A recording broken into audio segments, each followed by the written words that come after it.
अल्पसंख्य ब्राह्मणों ने बहुसंख्य बनने के लिए आजाद भारत में सबसे पहला हथियार डेवलप किया, फसाद। 65,000 फसादात हुए और कई लाख मुसलमान मारे गए। 66 साल में 55 साल कांग्रेस ने राज किया और 65,000 फसादात हुए। गुजरात में नरेंद्र मोदी के राज में 2 महीना कर्फ्यू रहा और उत्तर प्रदेश में अलीगढ़ है, वहां कांग्रेस के राज में 6 महीना रहा। रिकॉर्ड है, तथ्य है, मैं तथ्य जो है वो बता रहा हूं। अगर बीजेपी के राज में 2 महीना कर्फ्यू रहा और कांग्रेस के राज में 6 महीना कर्फ्यू रहा तो ज्यादा बदमाश कौन है? मैं आपको आंकड़ों के साथ बोल रहा हूं भाई, ये ज्यादा बदमाश कौन है? तो मुसलमानों को सोचना होगा। मैं ये नहीं बोल रहा हूं कि बीजेपी के लोग सज्जन है, वो तो साले बदमाश है ही है, वो तो है ही है। और वो जो बदमाश है ना, वो ईमानदार बदमाश है। मैं मुसलमानों को ये कहना चाहता हूं कि ये जो बीजेपी के बदमाश है, ईमानदार बदमाश है। ईमानदार बदमाश का क्या मतलब है? वो बोलते हैं हम खुल्लम खुल्ला मुसलमान के विरोध में, वो छुपा के नहीं रखते, वो बोलते हैं क्या खुल्लम खुल्ला मुसलमानों के विरोध में, तो ये ईमानदार बदमाश है। कांग्रेस के लोग अपने को सेकुलर कहते हैं, सेकुलर है नहीं, वो अपने को सेकुलर कहते हैं। और सेकुलर लोगों के राज में 65,000 फसादात हुए, कई लाख मुसलमान मारे गए। और जब फसाद होता है और मुसलमान मारे जाते हैं तो क्या कांग्रेस के लोग क्या कहते हैं? कांग्रेस का होम डिपार्टमेंट क्या कहता है? कांग्रेस का सीआईडी क्या कहता है? कांग्रेस का सीबीआई क्या कहता है? क्या कहता है? जानते हो क्या कहता है? इसमें आरएसएस का हाथ है, इसमें जनसंघ का हाथ है, इसमें शिवसेना का हाथ है, इसमें बजरंग दल का हाथ है, इसमें विश्व हिंदू परिषद का हाथ है। कौन कहता है? कांग्रेस का होम डिपार्टमेंट, कांग्रेस का सीबीआई, कांग्रेस का सीआईडी कहता है, कांग्रेस का पुलिस कहता है। क्या कहता है? इसमें इनका हाथ है। और ये इनका हाथ है। सरकार तुम्हारी, होम डिपार्टमेंट तुम्हारा, पुलिस तुम्हारी, सीबीआई तुम्हारी, सीआईडी तुम्हारी। अबे सारे पकड़ो ना, पकड़ो ना।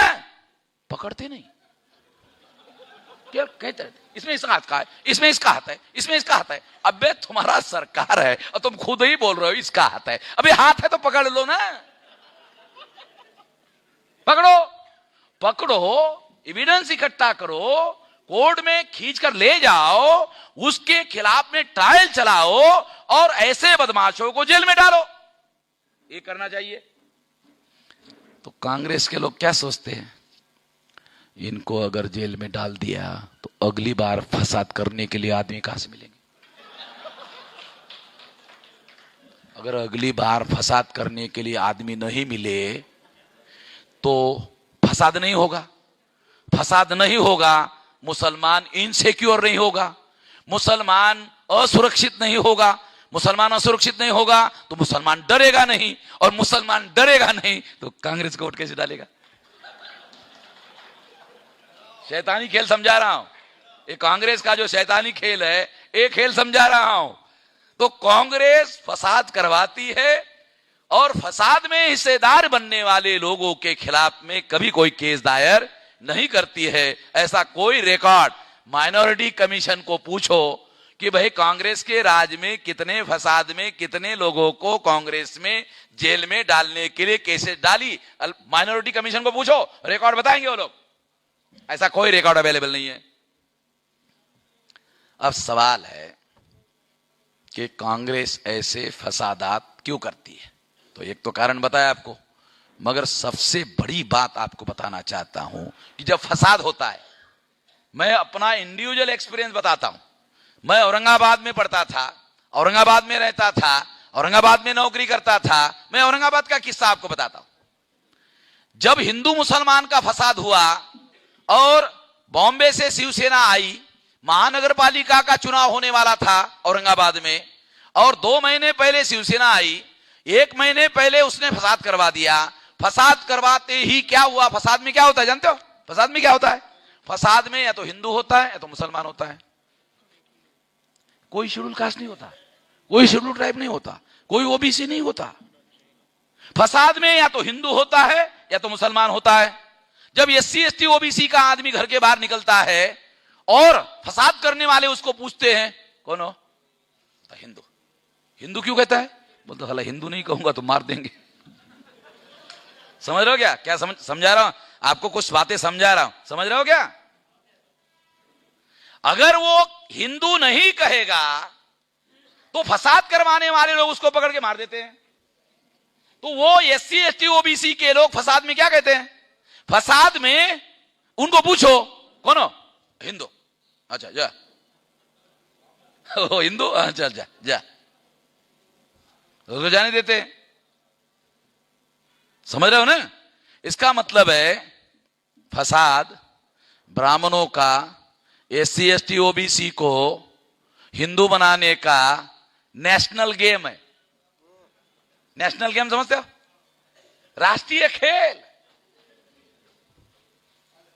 जैसे क्रिकेट हो रहा है, जैसे कबड्डी हो रही है, जैसे हुतुतु हो रहा है, ये साला ब्राह्मणों का, वो कबड्डी नहीं खेलते, ब्राह्मण कबड्डी नहीं खेलता, हुतुतु नहीं खेलता, वो ब्राह्मण क्रिकेट नहीं खेलता, ब्राह्मण एक खेल खेलता है, रॉयट्स का खेल, नेशनल गेम।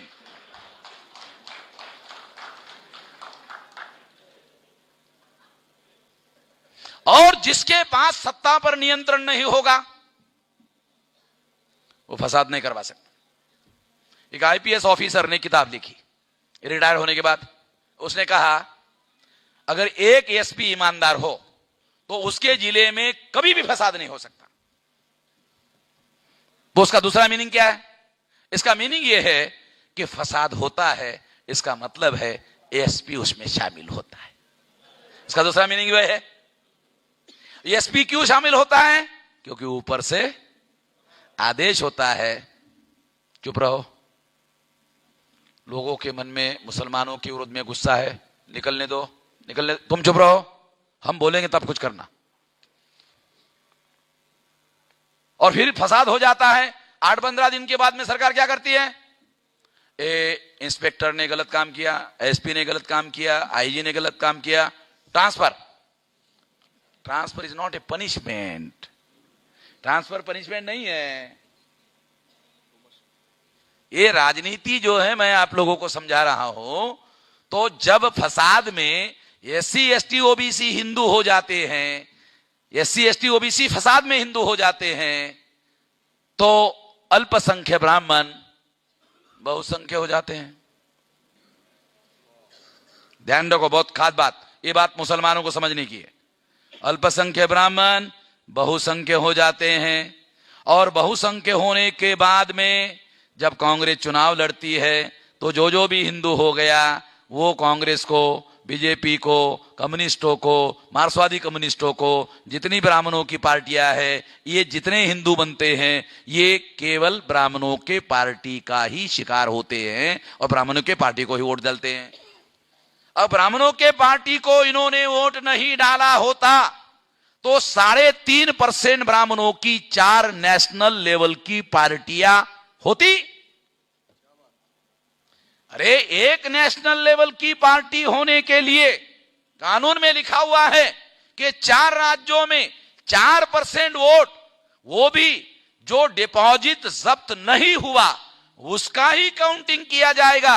अगर उसका 4% वोट मिला 4 राज्यों में तो उस पार्टी को नेशनल लेवल की पार्टी मानी जा सकती है।